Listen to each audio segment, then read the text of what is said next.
Nous allons continuer par un module très pratique qui va vous expliquer tous les trucs et astuces à connaître pour scléroser correctement. Je vous parlerai de la préparation du matériel, de l'ergonomie, la façon de s'installer pour bien scléroser, et de la technique de sclérose en elle-même. Le matériel comporte bien sûr un Doppler, j'en ai largement parlé dans le module de la première consultation. On utilise de l'alcool dénaturé qui va donner une meilleure lumière et rendre la peau transparente, ce qui va faciliter l'acte de sclérose. Au niveau des aiguilles, on utilise des aiguilles extrêmement fines. Moi, j'utilise uniquement des aiguilles 30G qui ont l'avantage d'être à la fois solides et fines. Certains proposent des aiguilles 32G, mais qui vont s'émousser assez rapidement. On peut également utiliser des aiguilles plus grosses, 25G, et essentiellement quand on va utiliser de la mousse, ce qui est rare dans le traitement des réticulaires et des télangiectasies. Plusieurs possibilités existent au niveau des seringues. Il est le plus souvent conseillé d'utiliser des seringues assez grosses, de 2,5 à 5 cm3. Leur intérêt principal est de permettre d'injecter le produit sans mettre trop de pression. En effet, si vous utilisez une seringue plus petite de 1 mm, les seringues dites à insuline, la pression d'injection va être très importante à vitesse égale par rapport à une seringue plus importante. Et une pression importante vous fait courir le risque d'extravasation d'abord, mais surtout de forcer la barrière capillaire et de faire passer le produit en intra-artériel, ce qui va avoir des conséquences très dommageables. Certains médecins défendent l'opinion d'une seringue de 1 cc qui serait plus facile à manipuler. Moi, je pense que c'est vraiment une question d'habitude. On nous a éduqués avec ces petites seringues très fines, mais elles présentent vraiment beaucoup plus de risques de complications que les seringues de 2,5 et 5 cc. Je vous invite donc à tester cette solution. D'autres proposent également des seringues en verre. Je crois qu'elles sont de moins en moins usitées et même difficiles à obtenir. Elles auraient l'avantage d'offrir une résistance nettement moindre. Il faut cependant savoir que les seringues siliconées sont très souples et permettent de glisser extrêmement facilement. Alors, on utilise également parfois des seringues Luer-Lock, beaucoup plus souvent dans le traitement à la mousse, mais on peut également l'utiliser avec du liquide et ça a l'avantage de solidariser l'aiguille et la seringue, donc d'éviter la perte de liquide lors de l'injection. Si vous utilisez la mousse, il va falloir la réaliser et pour cela, il existe des kits de type Easy Foam qui facilitent vraiment la création de la mousse. On peut également créer cette mousse avec un robinet à 3 voies qui va permettre une résistance suffisante pour développer cette mousse. Au niveau des compresses, des tampons d'ouate et des pansements, chacun va avoir ses habitudes. Il est important de recouvrir les sites d'injection. Je vous conseille de le faire à la fin du traitement pour que vous puissiez voir le site que vous soignez, mais également de préparer vos tampons à l'avance pour être plus efficace. On peut utiliser différents tampons, je reviendrai sur ce point plus tard. Vous devez aussi avoir à votre disposition des microscalpels ou des aiguilles qui vont être utiles pour les micro-incisions, un éclairage adapté, et donc il existe des éclairages de transluminescence de type Venlicht ou Venolux qui permettent de visualiser les veines dans le derme et les veines réticulaires essentiellement. Il faut toujours avoir à sa disposition de l'adrénaline non périmée, une trousse et de quoi perfuser un patient en cas de choc anaphylactique grave. Quelle concentration allez-vous utiliser? En Belgique, nous avons du polydocanol à 0,5, 1, 2 et 3%. Et pour les télangiectasies, en tout cas, je pense qu'on doit se limiter au polydocanol à 0,5%.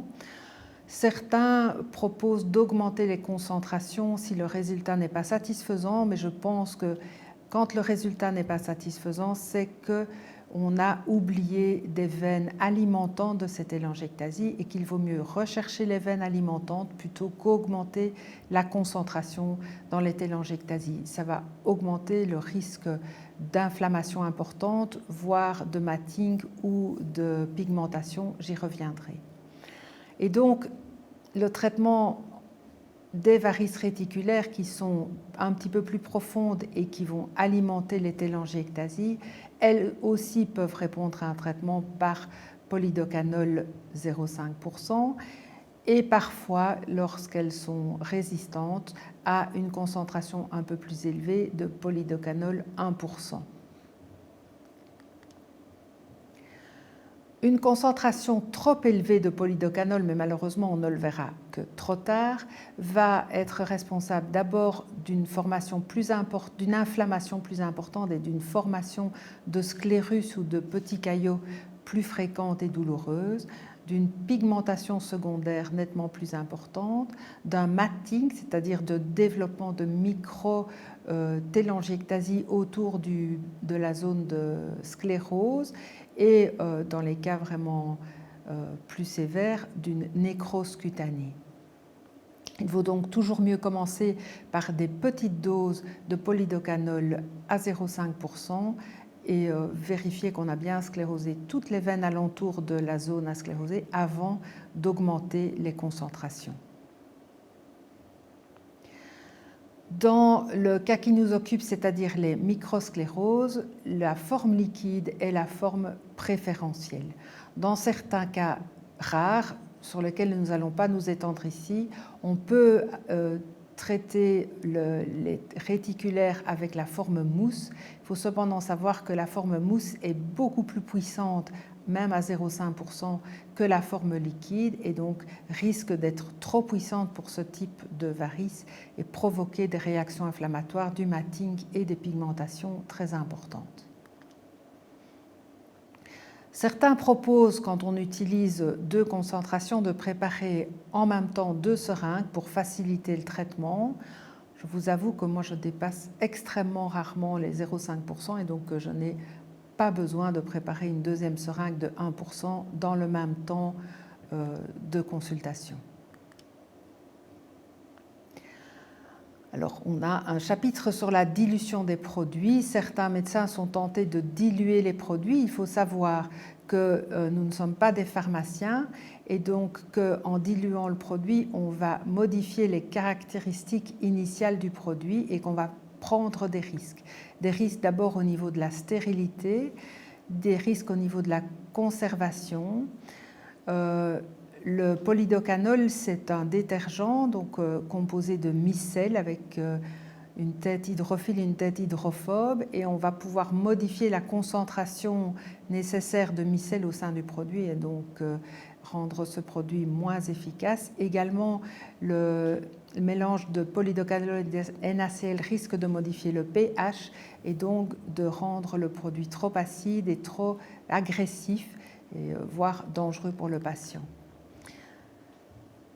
Je ne vous ai pas parlé des erreurs possibles de manipulation également, et qui fait que la société pharmaceutique n'est plus responsable du produit modifié que vous allez injecter. Autrement dit, toute personne qui dilue ou qui modifie le produit devient responsable lui-même du nouveau produit et des éventuelles complications qu'il pourrait connaître.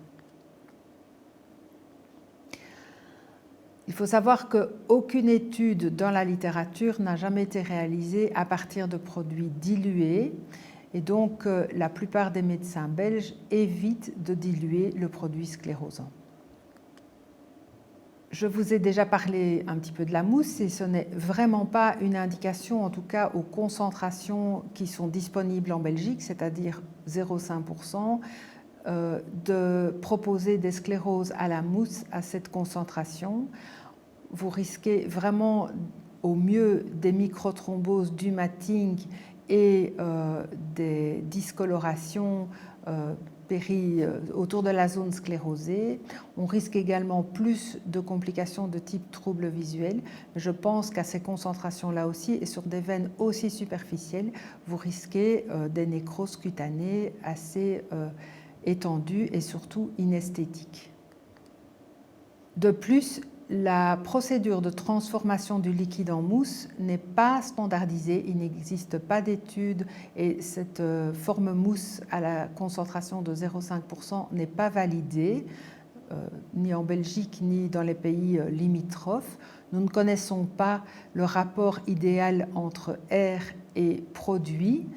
Nous ne connaissons pas la taille de l'aiguille à employer pour ne pas abîmer la mousse réalisée, mais quand même pouvoir cathétériser des veines extra fines.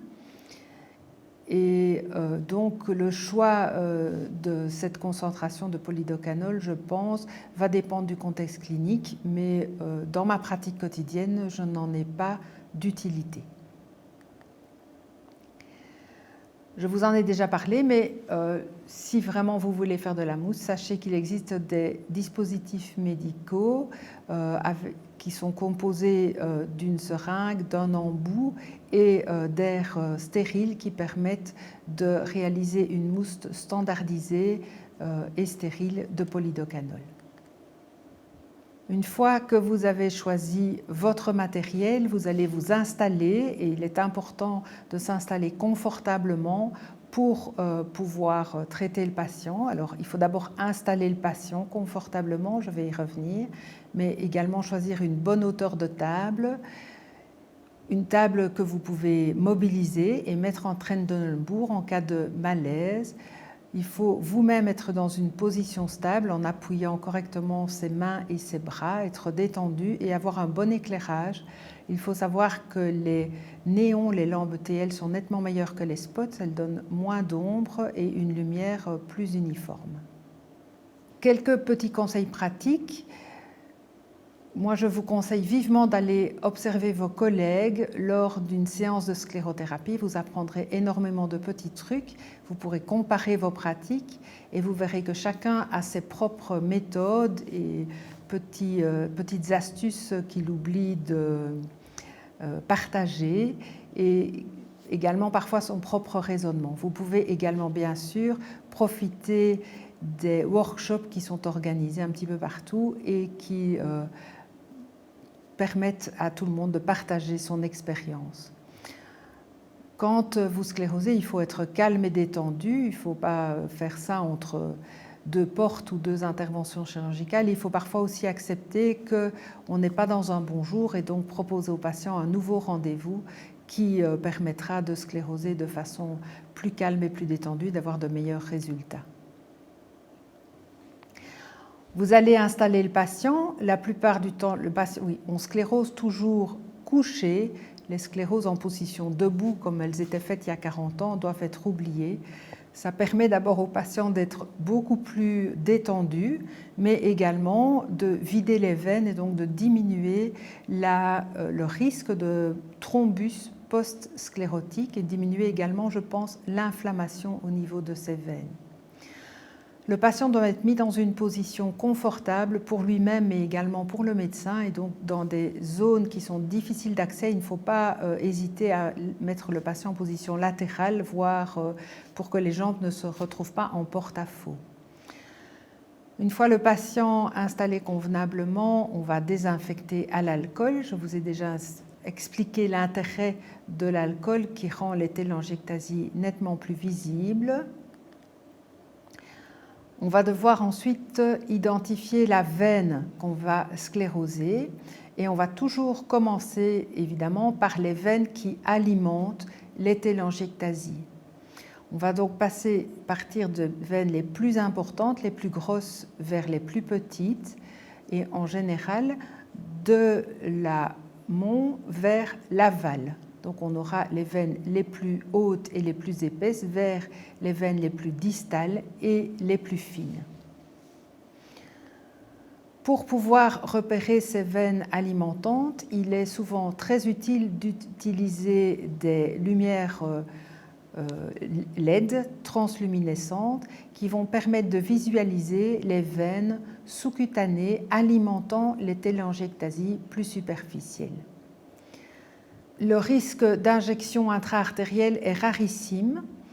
Il faut surtout se méfier des artérioles qui sont proches des perforantes et donc repérer les éventuelles perforantes à l'écho pour éviter de scléroser trop près d'une perforante et donc d'injecter par inadvertance le produit en intra-artériel. Il faut toujours se mettre à 2 ou 3 cm en aval de cette perforante. L'échographie va permettre de la repérer, mais à condition d'avoir des sondes échographiques de très haute intensité, 20 ou 30 Hz, ce qui n'est pas toujours possible. Pour identifier la veine, quelques conseils pratiques. On va toujours commencer par rechercher les vaisseaux de plus gros calibre et bien visibles au sein d'un enchevêtrement. Et c'est en général ce vaisseau-là qui est un vaisseau nourricier. Pendant le traitement, on va redésinfecter la zone régulièrement. L'alcool s'évapore rapidement. On utilise une lampe également. Et donc, on n'hésite pas à redésinfecter la zone qu'on va scléroser.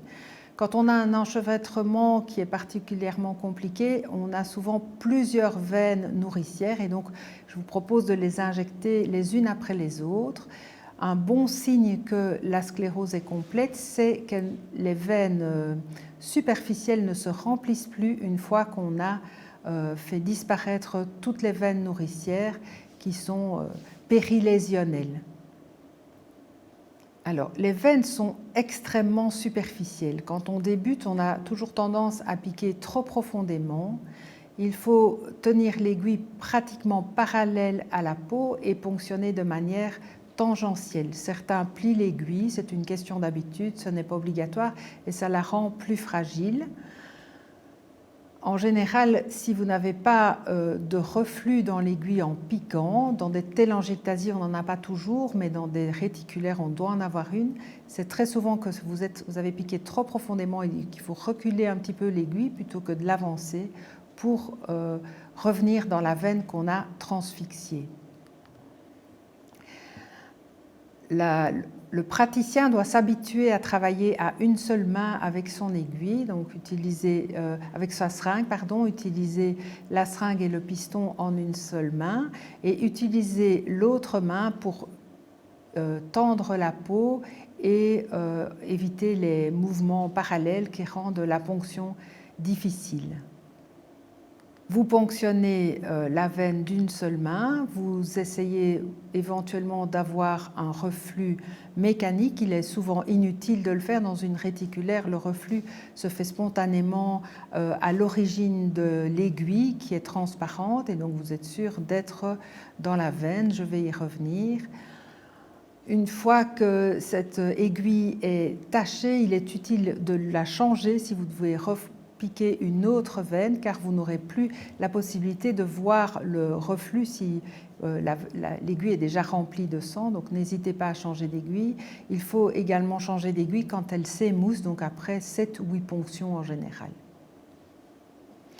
Alors, on peut poser quelques questions, par exemple, comment savoir qu'on est bien dans la veine? Comment éviter une extravasation? Quels conseils pratiques pourriez-vous nous offrir? Comment peut-on vérifier si l'aiguille est bien en place dans la veine? La première solution dans des veines d'un certain calibre, c'est d'attendre un reflux spontané ou d'aspirer un petit peu de sang. Il faut savoir également qu'une injection réalisée très lentement est pratiquement indolore. Si la douleur est très importante ou inhabituelle, arrêtez-vous immédiatement. Vous êtes peut-être en paraveineux. Il faut également se méfier d'une peau qui blanchit ou de l'apparition d'une papule. Tout ça sont des signes que vous êtes en extraveineux. C'est important de ne pas injecter en extraveineux et surtout dans des zones sensibles, c'est-à-dire en zone prétibiale et en périmalléolaire ou rétromalléolaire. La peau et la graisse à ce niveau sont extrêmement fines et toute injection paraveineuse risque de provoquer une inflammation et une nécrose cutanée. En plus, les veines sont étroitement liées au réseau artériel et donc une extravasation vers le réseau artériel est également beaucoup plus importante. Méfiez-vous également des patients à la peau fine et particulièrement les patients cortisonnés, chez qui je pense les microsclérothérapies sont des contre-indications pour cette raison. Si vous voyez que vous n'êtes pas dans la veine, que pouvez-vous faire? La première chose, je l'ai déjà dit, c'est reculer votre aiguille. On est en général trop profond. Arrêter l'injection et recommencer, surtout si le patient a mal. Le patient ne doit pas avoir mal dans une injection, en tout cas réticulaire. Certains proposent également d'injecter d'abord de l'air, ce qui permet de vérifier qu'on est bien dans le vaisseau avant d'injecter le produit. Si une papule se forme, je l'ai déjà dit, vous n'êtes clairement pas dans la veine, il faut mieux recommencer, changer de point de ponction. Il est très important également d'injecter très lentement. On dit 5 à 10 secondes, moi je vous conseille également d'injecter de très petites quantités, de vous arrêter régulièrement pour laisser le produit se disperser de lui-même. La disparition des télangiectasies et des varices va s'étendre sur une zone de 1 à 2 cm à partir du point d'injection. Si vous augmentez la pression, vous allez pouvoir élargir votre zone, mais cela est dangereux car en augmentant la pression, vous risquez également soit d'être hors du vaisseau, soit de passer en intra-artériel et d'avoir toutes les complications dont je vous ai déjà parlé. Donc, il faut être très patient, très lent et plutôt ponctionner plusieurs fois que d'essayer de faire des grandes zones en une seule injection. Immédiatement après le traitement, on comprime les points de ponction avec soit un tampon boule, soit un pansement coton type coton de dentiste. Ces compresses ne sont appliquées qu'à la fin du traitement pour permettre de garder une vision sur tout ce que l'on a fait. L'aiguille peut être utilisée jusqu'au moment où elle s'émousse, mais elle s'émousse relativement vite, donc après 7 ou 8 ponctions, en général, il faut la changer. On peut traiter différentes zones à chaque séance de traitement. Quand on a terminé une zone, s'il vous reste du produit, vous pouvez en traiter d'autres, évidemment, en fonction de la tolérance du patient aux ponctions. Il faut savoir que la dose maximale de polydocanol dépend du poids du patient et est assez élevée. Elle correspond à 2 mg de polydocanol par kilo. Ça veut dire qu'un patient moyen de 70 kg peut recevoir 140 mg, qui correspondent à 14 ampoules de polydocanol 0,5. On n'injecte jamais ça en une séance.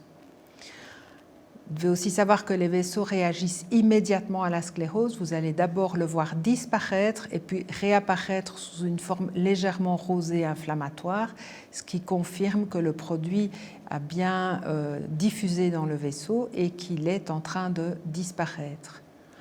Quand programmer la prochaine séance? Mais si vous avez plusieurs sites à scléroser, vous pouvez voir le patient après 2 semaines. On pourrait scléroser tous les jours, la demi-vie du produit le permet puisqu'il s'évacue, sa demi-vie est d'environ 1 heure, mais en pratique on revoit les patients toutes les 2 à 3 semaines.